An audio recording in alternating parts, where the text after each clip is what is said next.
Hello les amis, c'est Bart. J'espère déjà que vous avez la pêche parce que moi, j'ai la super pêche. Je vous retrouve aujourd'hui pour une nouvelle vidéo de déballage. J'ai test. Aujourd'hui, présentation de la boîte de déballage de la Xbox série X. Et je peux vous dire que là, à côté de moi, j'ai vraiment des supporters très chauds qui attendent ça avec une grosse impatience, on va dire. Donc, faites ouh les gars, allez ouh. Donc on va déballer ça et puis on va bien sûr regarder ce que ça donne le premier démarrage. Donc là, je soulève un peu le trépied pour que vous puissiez voir la boîte. Bien sûr, comme d'habitude, si le concept de la chaîne vous plaît, n'hésitez pas à liker la vidéo, la partager sur les réseaux sociaux, me mettre également un pouce bleu si cette vidéo vous a plu.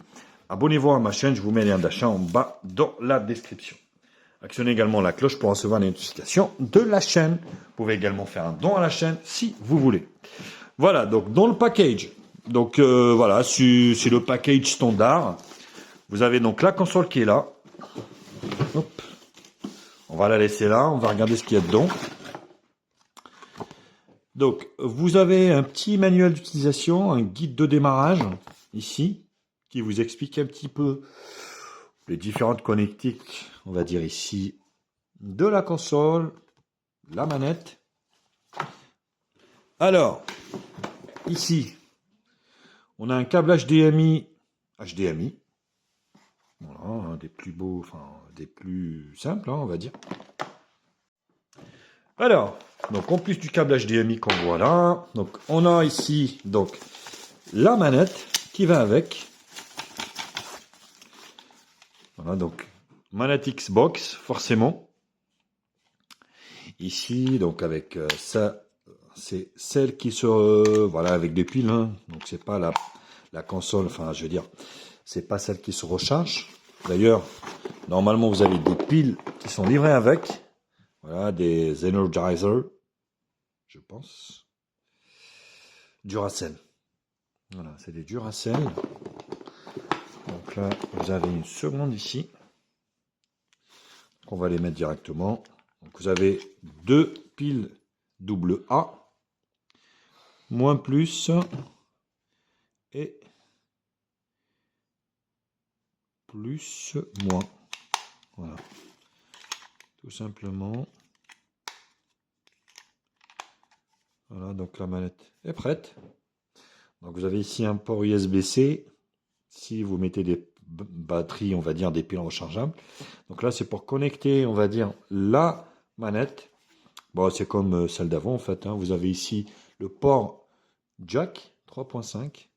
Et puis ici, un petit mini HDMI ici. Voilà, pour le module, on va dire, audio.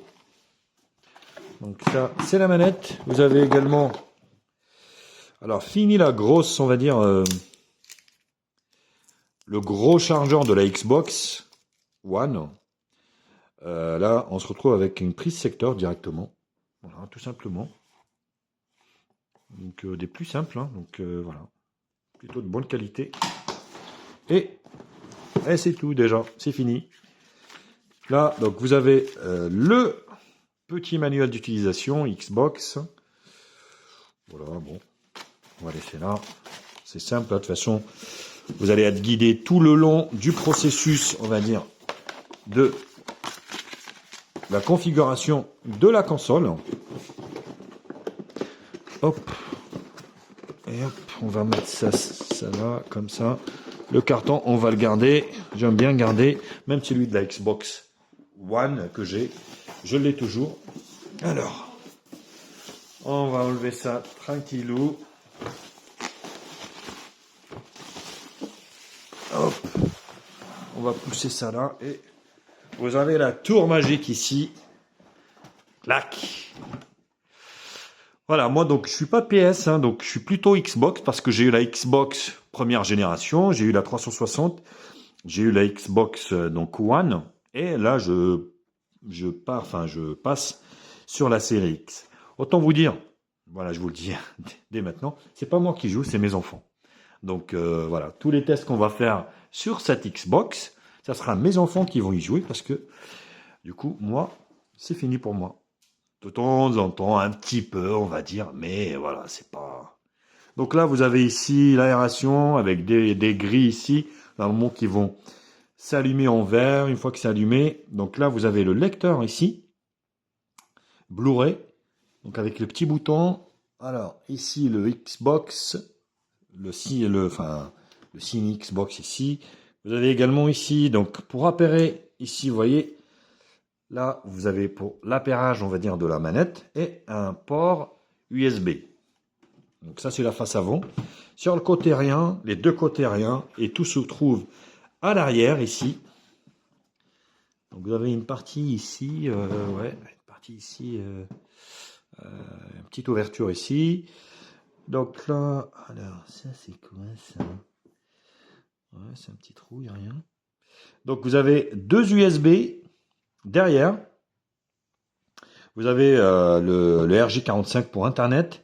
Vous avez l'extension, en fait, on va dire, du stockage sur l'arrière avec un module spécifique, des grilles d'aération, la prise secteur et la prise HDMI out. Voilà. Voilà, c'est vrai que bon, elle est un peu comme une tour, hein, donc ça fait bizarre d'ailleurs. Ça rentre pas dans l'emplacement de l'ancienne Xbox parce que je peux pas la mettre à l'intérieur. Donc on va la mettre debout. Ce qu'on va faire, donc le HDMI, on va le brancher à la télé. On va brancher aussi le secteur sur la télé. Et puis je vous retrouve pour le premier démarrage. Alors au premier démarrage de la Xbox, il vous demande en fait de télécharger, si vous voulez, l'application pour configurer la console. Donc c'est ce qu'on va faire. Donc on va télécharger on va dire l'application Xbox et on va continuer on va dire, la configuration. Vous voyez, donc quand vous téléchargez l'application Xbox, il vous demande ici connexion ou configurer une console. Donc nous, on va appuyer ici sur configurer une console et on va connecter la suite sur l'application avec le code qui t'affiche forcément sur l'écran. Donc là, vous voyez, une fois que vous avez mis l'application, le Wi-Fi, vous allez suivre les différentes étapes, vous allez mettre la langue et là, vous voyez, appuyez ici pour allumer. Vous allez ensuite vous connecter à un compte Microsoft. Donc voilà, vous allez faire toute la suite derrière. Donc il vous faut un compte Microsoft pour continuer, forcément. Alors du coup, par la suite, il va vous demander bien sûr les paramètres de votre compte, les paramètres de votre télé d'affichage, enfin la résolution d'affichage de votre téléviseur. Et puis une fois que vous avez tout fini, il va vous mener à l'accueil. Amenez-moi à l'accueil. Et là, on arrive sur l'accueil. Voilà, bienvenue. Donc, sur l'accueil, conseil rapide. Voilà, donc vous avez le Microsoft Store, vous avez ici les paramètres, les accessoires. Alors, Fortnite. Alors moi, bien sûr, ça a repris les anciens, on va dire, paramètres de ma console Xbox One. Donc le divertissement, l'event, Hitman, vous voyez, donc c'est les jeux que j'avais donc sur l'ancienne. Donc les mises à jour de la communauté, vous voyez, tous les jeux que j'avais sur l'ancienne. Donc ils sont ici, je les retrouve ici. Donc Grand Theft Auto, Hitman 3, ainsi de suite. Donc on va regarder un petit peu au niveau des paramètres. Et puis bien sûr, on va tester Fortnite, ce que ça donne, ce que c'est le jeu actuel. Donc, en général, vous avez les paramètres réseau ici par rapport au Wi-Fi, configurer un réseau sans fil, tester la connexion, tester le jeu à distance. Pas mal ici, vous voyez, déconnecté. Autour arrière, personnalisation. Donc là, c'est le profil, ma couleur de thème, mon arrière-plan, ma Xbox principale. Option d'affichage TV. Donc là, vous pouvez changer. TV 4K, vous voyez, résolution 4K UHD pour la mienne du coup. Après, si vous avez une autre résolution, vous mettez une autre résolution. Vous voyez, HD, Full HD. À vous de voir, mode vidéo, détail du 4K. Sécurité en ligne, mode alimentation et volume. Le compte, bon là j'en parle pas. Système, vous avez les mises à jour ici. Donc voilà, c'était une mise à jour. Aucune mise à jour, la console n'est disponible. Donc voilà, c'est des mises à jour automatiques. Forcément. Le système, donc la langue, vous voyez, l'heure, les appareils ici, connectés, les accessoires, télécommande, disque, le Blu-ray, préférences, notification, accessibilité, ainsi de suite. Voilà, donc c'est un petit aperçu. Bon, ça ressemble énormément à l'autre, hein. C'est le même, on va dire, interface. Donc ce qu'on va faire déjà, on va essayer de mettre un jeu, et puis je vous retrouve juste après pour tester le jeu dessus. Et voilà, toujours avec Fortnite. Donc bien sûr, je vous fais plusieurs prises de vue. Là, vous voyez, donc sur la Xbox Series X, qui est juste là, qu'on va arriver avec notre parapluie magique. On va essayer d'attirer un peu loin de la castagnade. Et puis...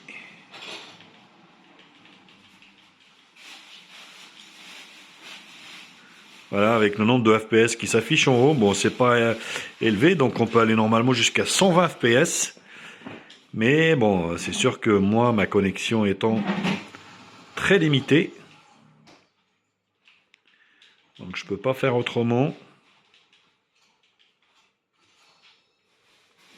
Comme vous pouvez le voir sur la télé.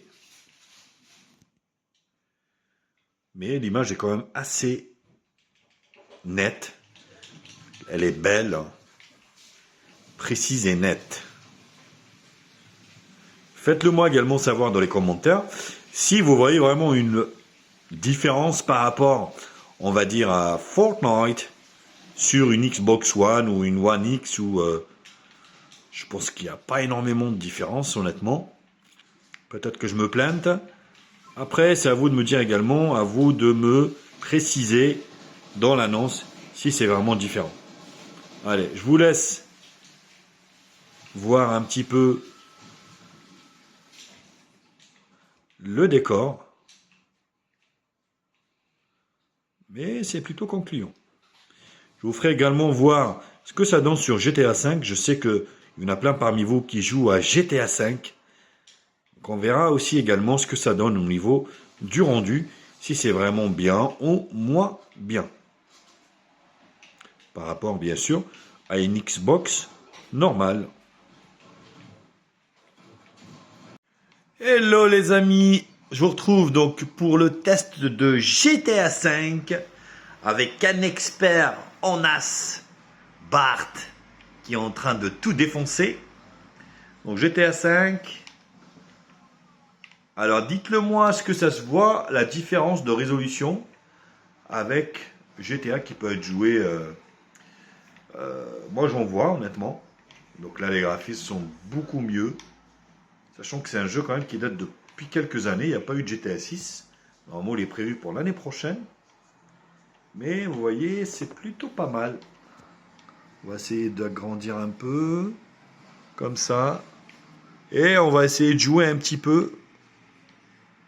Voilà, que vous puissiez voir un petit peu comment je défonce tout.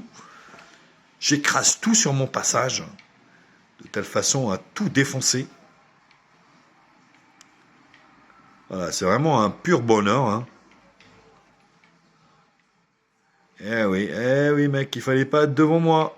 Eh non. T'es mal barré. Donc dites-le moi aussi, vous également, dans les commentaires, si vous êtes vraiment des amateurs, éventuellement de GTA ou pas, si c'est un jeu qui vous fait kiffer ou pas. Et puis, voilà.